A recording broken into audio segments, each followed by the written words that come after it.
Olá, meus queridos alunos do quarto ano, tudo bem com vocês? Sejam muito bem-vindos à nossa aula de Geografia dessa semana e na nossa aula de hoje nós vamos iniciar pela correção da ficha de atividades solicitadas na semana anterior, tá? Então foram aí as fichinhas da página 95 e 96, nós faremos a correção agora. Então vamos lá?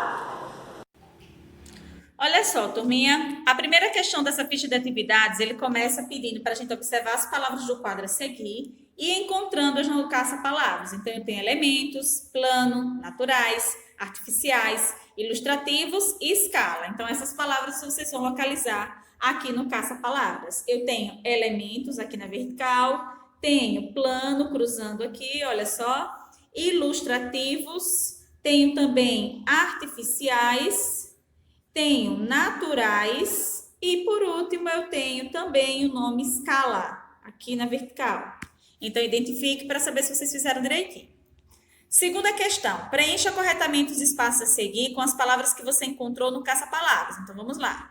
O mapa é uma representação do plano, normalmente em escala pequena, dos aspectos geográficos, naturais, culturais e artificiais, de uma área tomada, de uma superfície planetária, delimitada por elementos físicos, político-administrativos, destinada aos mais variados usos, temáticos, culturais e ilustrativos.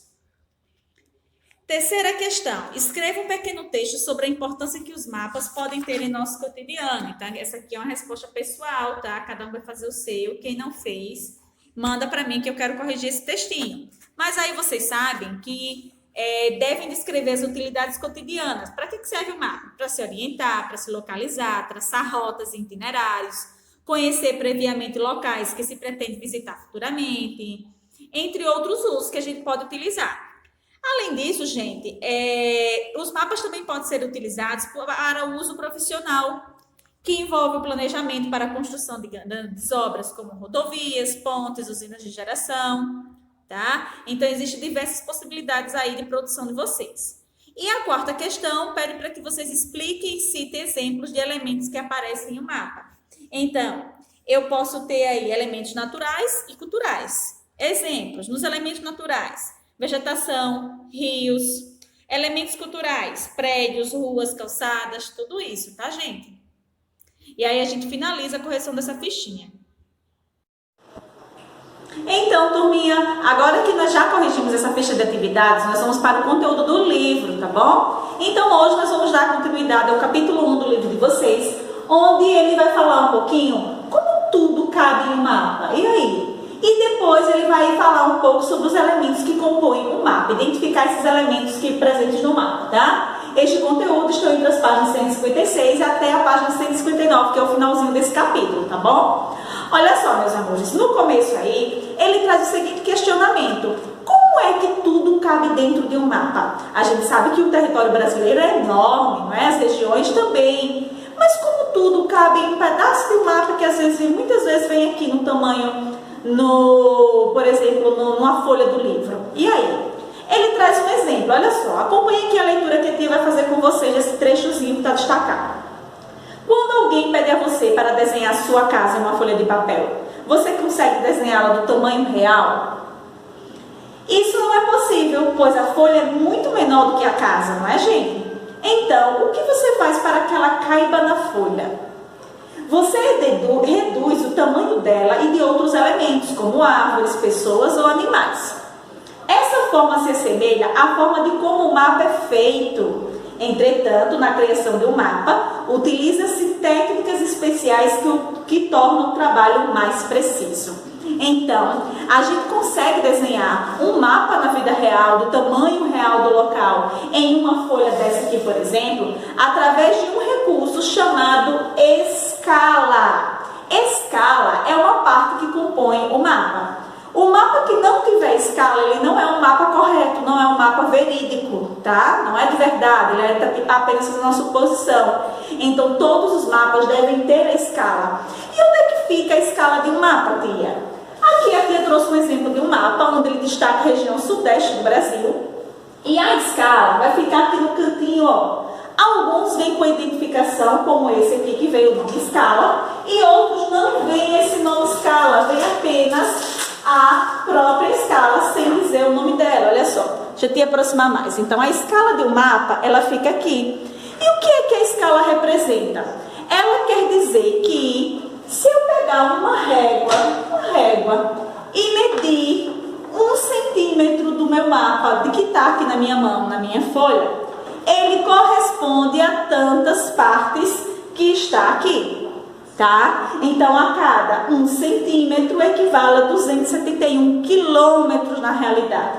E a cada 2 centímetros equivale a 543 quilômetros de tamanho, tá? Então, a escala, ela serve para a gente reduzir e simplificar o tamanho real das coisas, tá certo? Aí no livro de vocês, ele traz um exemplo de uma escala, olha só. Os cartógrafos, gente, são as pessoas que realizam aí o mapa, tá? Para que eles possam representar em uma folha de papel as áreas muito grandes, como o planeta, os continentes, eles precisam reduzir as suas dimensões verdadeiras através da escala, tá? E aí, o que é a escala, na verdade? Ele vem definindo, sublinha aí essa partezinha, ó. É um elemento do mapa que indica quantas vezes a realidade foi reduzida. Ao longo de seus estudos, as escalas aparecem da seguinte forma. Olha só. Então, ele mostra aqui que a cada 1 centímetro equivale a 780 quilômetros e a cada 2 centímetros equivale a 1.560 quilômetros, não é? Então, a escala do mapa, ela está aqui. Olha só. A escala nos diz que 1 centímetro do mapa, então se eu pegar minha régua e medir 1 centímetro do mapa que está no livro, um pedacinho desse aqui só, correspondente a 1 centímetro, equivale a 780 quilômetros na realidade. Lembrem-se que 1 quilômetro é igual a 1.000 metros. Então, a redução, que é diminuir de tamanho, foi bem grande, não é? Então, o tamanho verdadeiro a cada 1 centímetro desse mapa aqui, por exemplo, corresponde a 271 quilômetros na realidade. Então, para isso que serve as escalas, serve para a gente reduzir o tamanho real das coisas em pedaços de papel, como nós fizemos aqui, tá? Observem agora essas duas imagens aí da página 157, que são uma imagem de satélite e o mapa ao lado, para a gente conversar um pouquinho sobre a diferença entre eles. Vamos lá? Então, olha só, gente. No começo ele diz assim, observa a imagem do satélite e o mapa ao lado. Vamos perceber que há bastantes diferenças aí entre um e outro. Enquanto em um mapa, a divisão, os limites apresentados entre os estados e o nome de cada um, na imagem de satélite a gente não consegue ver esses detalhes, não é? Porém, é mais real, é real. À esquerda temos uma imagem de satélite e à direita um mapa. Ambas mostram a mesma área, mas note que é diferente da imagem que você copiou em seu livro, na atividade da página 155, não conseguimos ver nenhum detalhe como casas, carros e prédios, em nenhuma das duas imagens, tá, gente? Que outras semelhanças ou diferenças você e seus colegas notam nessas imagens? Então, turminha, agora vamos ver como é que a gente faz para identificar alguns elementos presentes no mapa. Então, em um mapa, ele é composto por elementos naturais e elementos culturais. Os elementos naturais que podem estar representados através de um mapa por exemplo, o relevo, as diferenças de altitude do solo, o clima, os rios e também a vegetação. Existem outros tipos, tá? E como elementos culturais de um mapa, eu tenho as formações urbanas, as estradas, as ferrovias, as ruas, tá? Então, aqui temos alguns exemplos de elementos naturais e elementos culturais presentes em um mapa. E todos esses elementos, eles podem ser observados através de mapas ou através de imagens via satélite, tá? Então, você consegue identificar quais são os elementos naturais e culturais das paisagens urbana e rural? E aí ele traz uma proposta de atividade com a lupa na mão, na página 158, onde ele diz assim, ó, nas páginas 31 e 33 do material de apoio, que se encontra lá no final do livro, ó, página 31 e página 33, as duas páginas do material de apoio. Há duas imagens, uma que representa a paisagem rural e a outra que representa a paisagem urbana. Recorte as imagens, cole-as no seu caderno e abaixo de cada uma delas faça uma tabela como a representada no exemplo a seguir. Imagem 1, imagem 2. Do lado de cada tabela, no caderno, vocês vão escrever os elementos naturais. Do lado de cá, os elementos culturais. A mesma coisa vocês vão fazer com a imagem 2. Lembrando que a imagem 1 e a imagem 2 são das páginas 31 e 33 de material de apoio que se encontra no final do livro de vocês, tá bom? Agora, gente, eu convido vocês a pausar essa videoaula e tentarem fazer sozinhos a atividade da página 59. Em seguida, vocês dão play para acompanhar a correção, combinado? Então, vamos lá. E aí, turminha, fizeram a leitura dessas questões que está na página 159? Na verdade, gente, essa atividade vocês vão escolher um mapa da preferência de vocês, mas quem não tiver um mapa, pode até escolher um que esteja no livro de geografia mesmo. Pode ser do livro atual ou do livro 1, tem bastante falando sobre mapa, então vocês podem utilizar uma dessas imagens, tá certo? E aí vocês vão responder conforme o mapa que vocês escolherem. Quem não tiver como arrumar nenhum outro mapa, nem disponível em livro, na internet, em algum lugar, pode fazer por aqui junto comigo. Eu escolhi esse mapa que eu tenho aqui, que é o mesmo que eu comecei a utilizar no começo da aula. Ele diz assim, ó, primeira questão, título do mapa. Qual é o título do mapa, gente? Região Sudeste. Então, aí na primeira questão, a gente preenche. Se o seu mapa for outro, você faz conforme o seu, tá? Eu estou apenas fazendo um exemplo para vocês terem uma ideia do que será feito. Na segunda questão, ele diz assim, no mapa, nós podemos observar coisas pequenas, como casas e praças? Não. Coisas médias, como cidades e municípios? Não. Coisas grandes, como países e continentes? Sim, não é? Então, a gente marca aí um xizinho na última opção. Terceira questão. Olha só. Liste alguns elementos naturais e artificiais que estão presentes no mapa. Existe algum elemento natural presente no mapa? E aí, gente? A gente pode dizer que sim. E elementos culturais? Estão lembrados da diferença entre um e outro? Olha só. Os elementos naturais são relevo, clima, rios, vegetação. E os elementos culturais são formações urbanas, estradas, ferrovias e rodovias. Então, aqui nesse mapa, nós podemos classificar como elemento natural, oceano, não é? Que a gente pode observar aqui o Oceano Atlântico.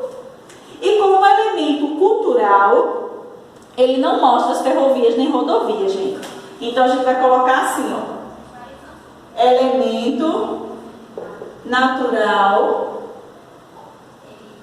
dois pontos, oceano. Oceano Atlântico, que é o que está aqui.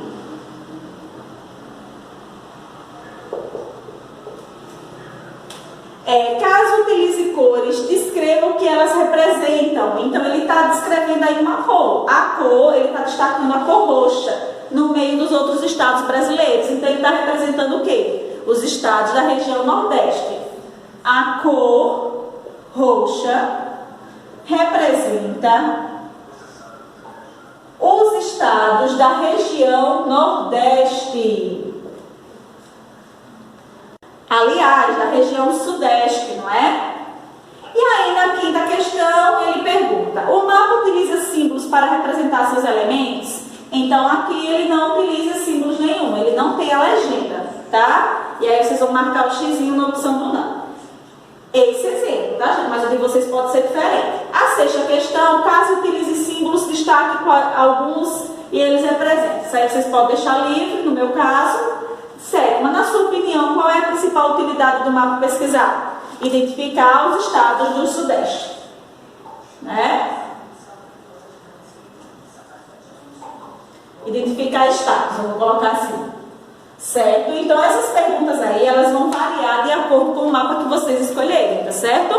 E a gente finaliza a nossa aula de hoje, nosso capítulo 1. E como na segunda aula, atividade de geografia, como tarefa de casa, vai ficar aí algumas fichinhas de atividades para vocês responderem. Olha só. São as fichinhas, são duas, na verdade.